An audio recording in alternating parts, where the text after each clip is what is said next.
Hey guys, this is Steve with Team Junkyard Dog, and today I'm going to be walking you through step by step how to build your Pulse flipper half-pound robot for those home battles. So without any further delay, let's go ahead and get right into it. All right guys, so we're about to get started on the Pulse kit.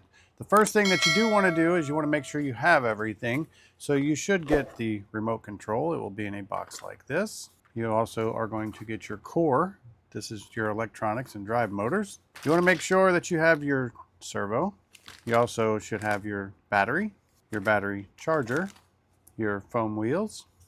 You're also going to have your hardware bag with screwdriver provided, so you do get the tool and the Allen wrench to put it together. You're also going to have your gears and your hubs, and you're going to have the actual body parts of your Pulse kit right here as well.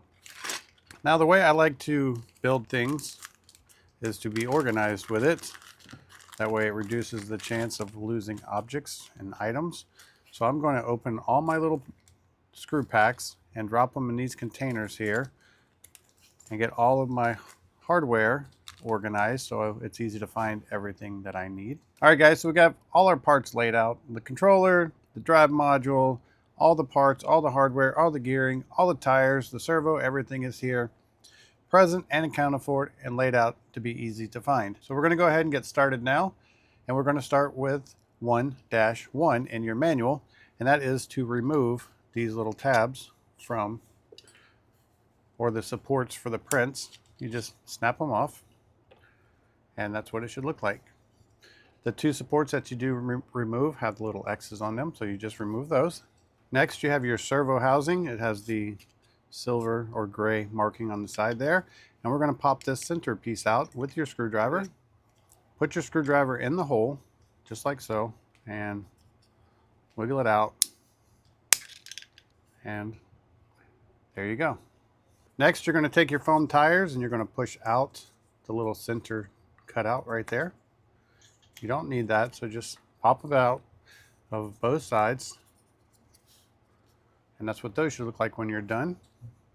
And then you're going to take your little silver hubs like this. You're going to put your screwdriver into the center of those hubs, and you're going to just kind of rotate that and press on it and pop out that center piece. And these are only supports from the printing process that you are removing. Okay, so we're starting on step 2.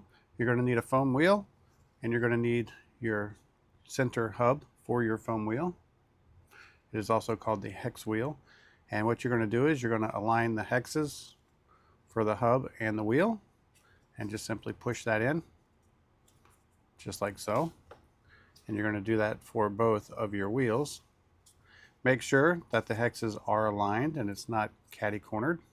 Next, you're going to install the gear on your wheel.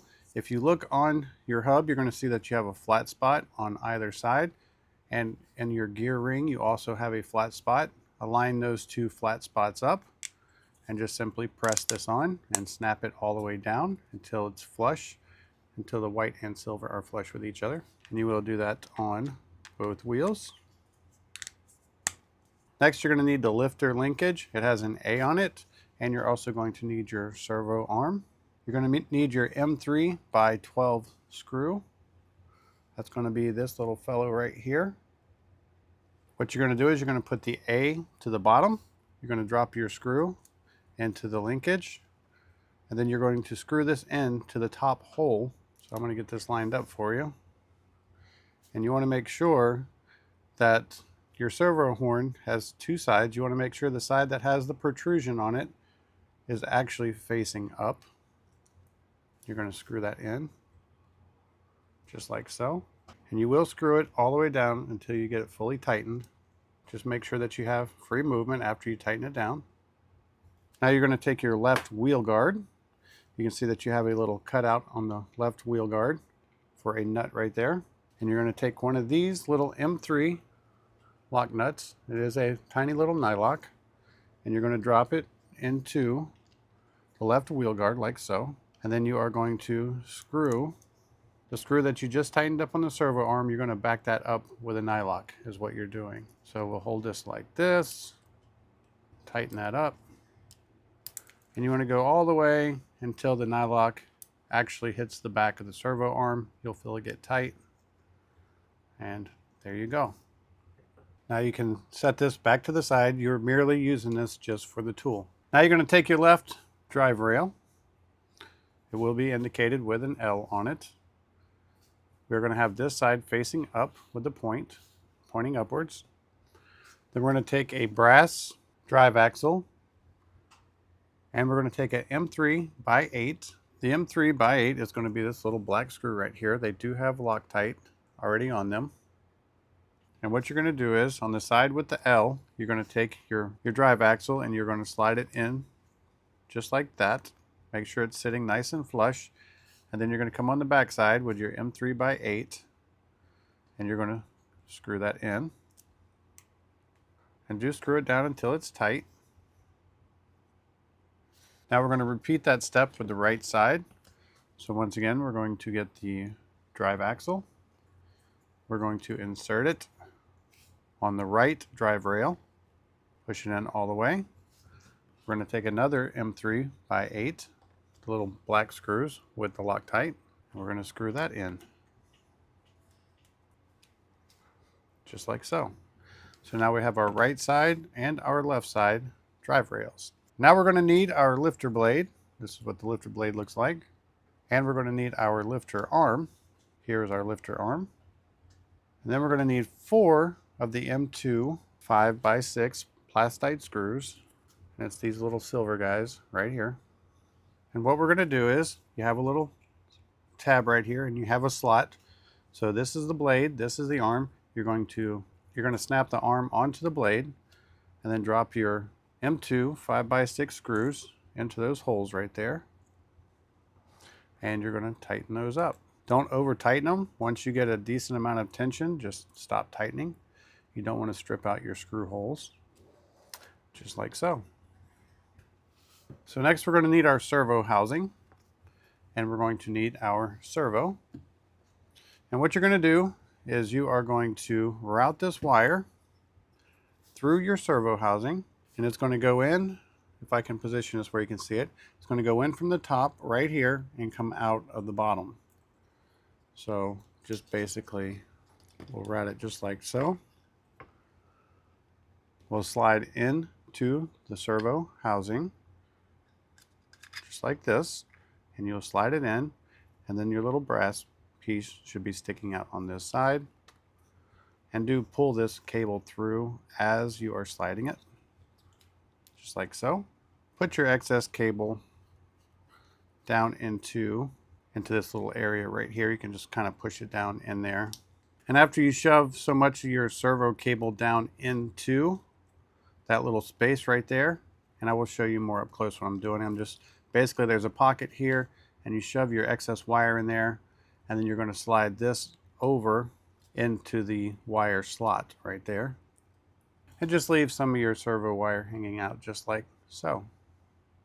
Now you're going to get your servo wire protector. It's this little piece right here. And that's going to go on this side over here on the back of the servo. And it's going to sit just like so.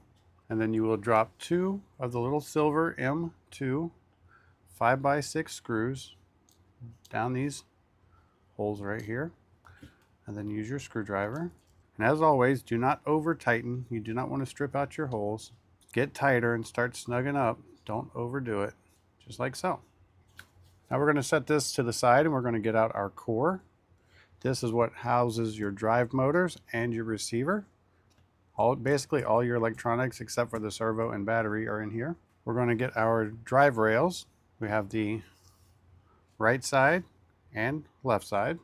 So once we put our core module 6.0 against the drive rail, on the right side you're going to have a hole here and a hole here, and you're going to take one of these tiny little screws right here, the little M2 by 6, and you're going to drop one into each hole.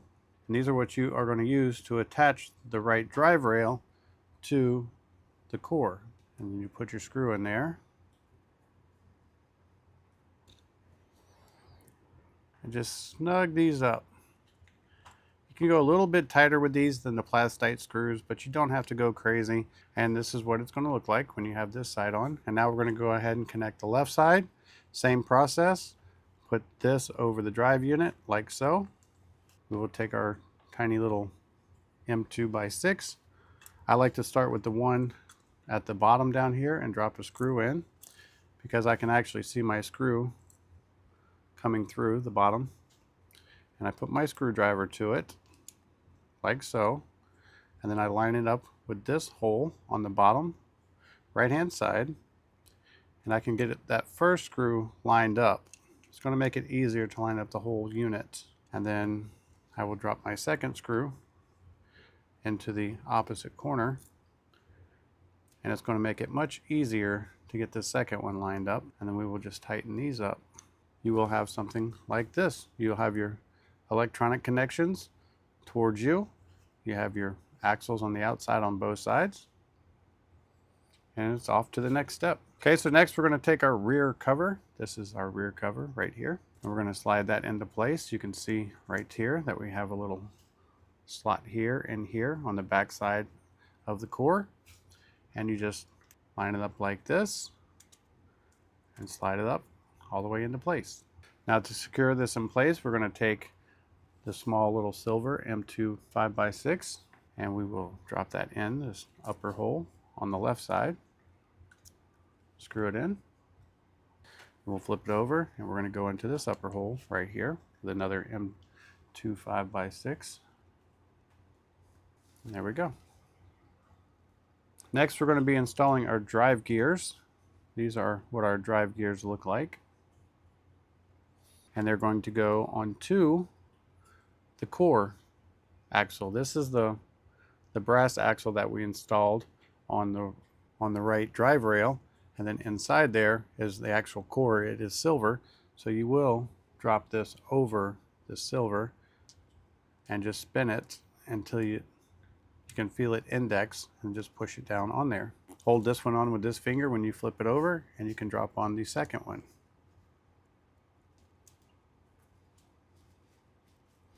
Just like so. So the next step, we're going to attach the wheels. We have these that we assembled from a previous step.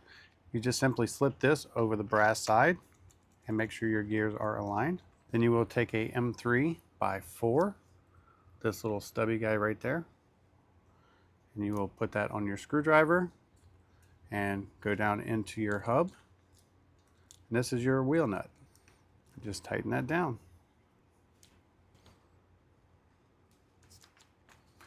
We're going to repeat this on the other side. So now we're starting to see a little bitty robot here. We're starting to make some progress. So the next thing we're going to do is we're going to get our battery.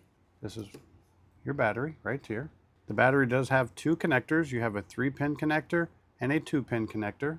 You do want to connect the 2-pin connector into your core, and it is going to go into the white port right there. And if you look on the white port, you will see on the back side of that white port there are 2 slots. And what you want to do is you want to make sure that you align this little fork design, this little tab design, towards the back of the robot. And you will just push that in, and then I'll take a screwdriver and just seat it in there until it clicks. And that's what it should look like. You should have your red on the left, your black on the right, with the back of the robot facing you. So what you're going to do next is you're going to take the balance port of your battery, and you are going to insert it into this slot on the right hand side.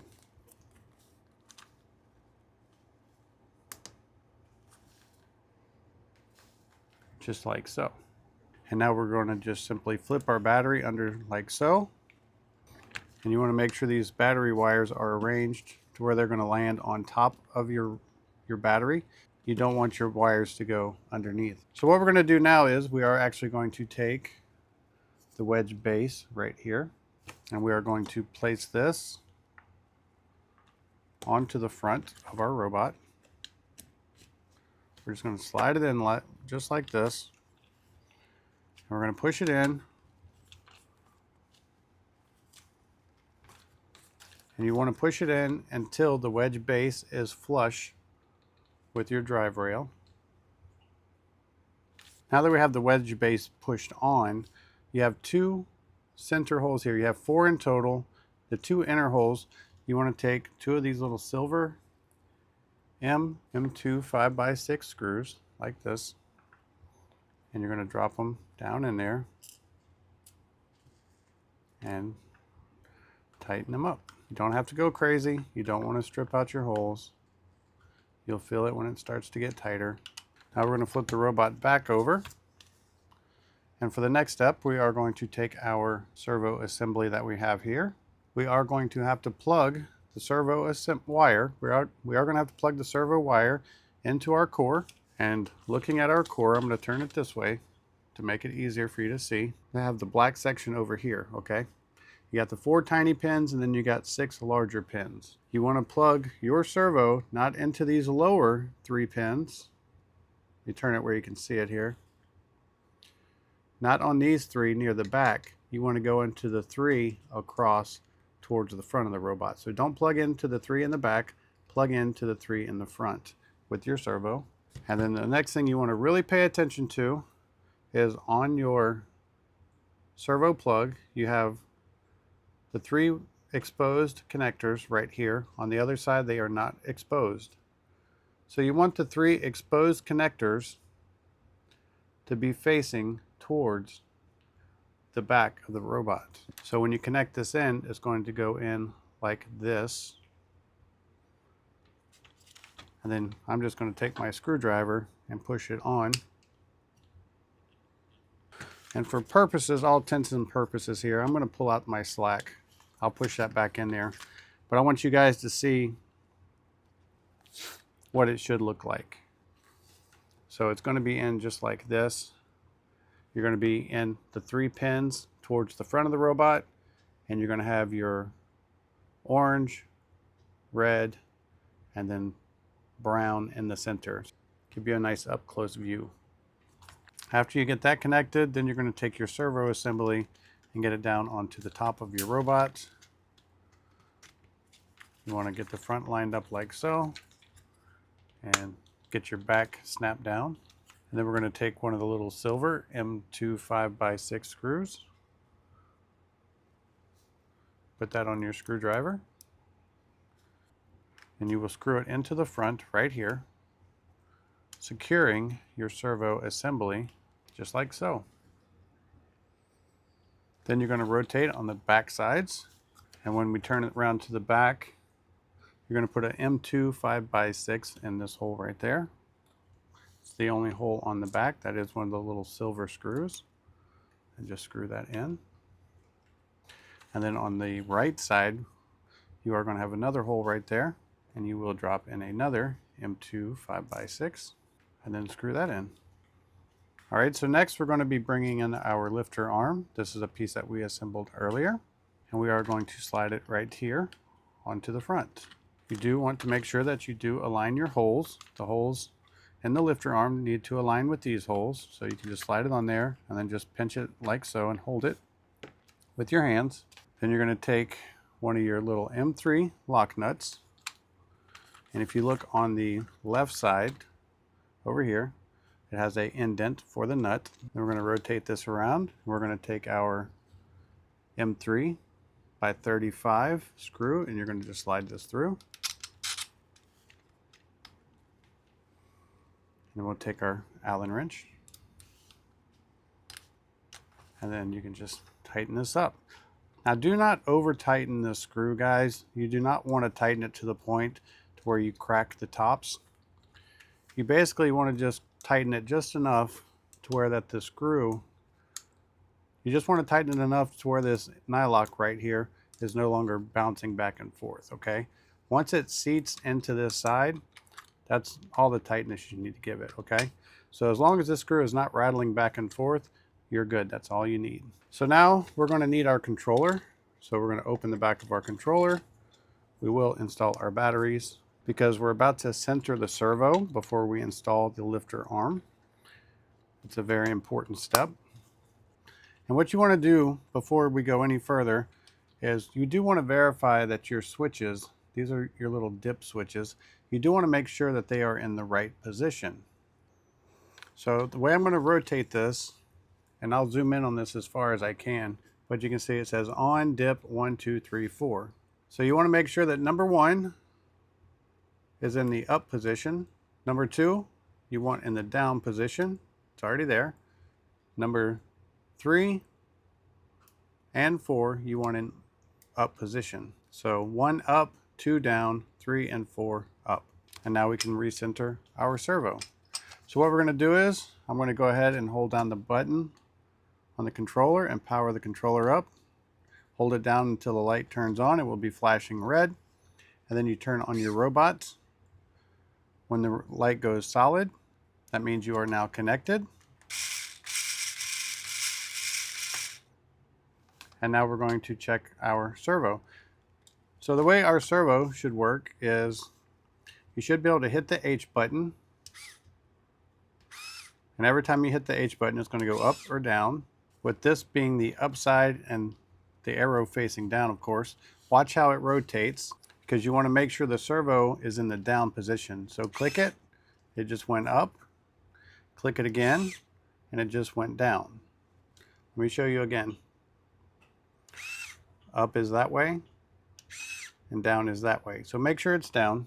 Once it's down, you want to take your servo horn, and you want to line it up on your servo. This is more than a decoration. This little silver line here is actually a guide for your servo horn. You want to make sure that your servo horn stays in between those lines. If it's slightly to the top or very slightly to the bottom, that's okay, as long as the horn is within these silver lines on both sides. And then you will take a M3x8. You get your M3x8 screw, one of these little black ones with Loctite, and you drop it in there, and you'll take your screwdriver and screw it in and snug it up.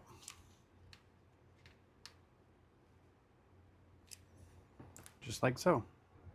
Now at this point, I'm going to go ahead and shut my robot off and my controller. All right, so now for connecting the lifter to the lifter arm, you're going to get one of these little screws right here. This is a little M2 5x6 screw. It's very similar to the small silver ones we've been using. And what you want to do is you're going to put it in this purple hole right here. So you want to slide this arm back until it's centered over the hole, and then drop your screw in through the arm into the hole, and then you will tighten it up. And you just want to secure it. You don't want to crank it down to where it's immobile. You want to make sure that there is still a little bit of play in there. You don't want to tighten it to where it's binding at all. And the way I do it is I just tighten it enough to where if I wiggle this arm, it's got just a tiny, tiny little bit of play right there. So now we're going to flip the robot upside down. We are going to get our left wheel guard. We are now going to install this. I'm going to turn it this way. So we're going to take our left wheel guard. It is now it's going to be on your right side because the robot's upside down, and you drop that on just like that. Take your right wheel guard, drop it just like so, push it in until it's nice and flush. Then we're going to take the M2 5x6 screws. This is the small silver one that you have the most of, and you're going to drop it into the holes for each wheel guard and just tighten them down nice and snug. As for everything else, do not go crazy. You don't have to crank it down till you strip it out. You just want everything sitting in there nice and firm and tight. If you have a little bit of wiggle to it, you can tighten it down just a little bit more. Make sure everything's nice and secure. Now we got our little side decoration pieces. These two silver ones are here. You have a right and a left. And we're going to drop these on to the robot. The L will go towards the inside. And so will the R. Give you that extra little flair, that little extra decoration. And then we're going to flip it over. And then you have these two outer holes right here. You have the 4 in the pink area. Not the 2 centers, the 2 outers. At this point, they're the only 2 holes down here without a screw in it. And you drop the little silver 2 5x6 screws in those holes. And then we'll just tighten them up. And now with that being done, your robot is complete and you are ready for battle. So if you have all your dip switches and everything in place, we're going to go ahead and power up the controller.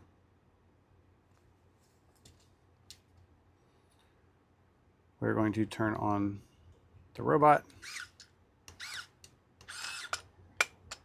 If you didn't notice, whenever I powered my robot up, it lifted up the arm.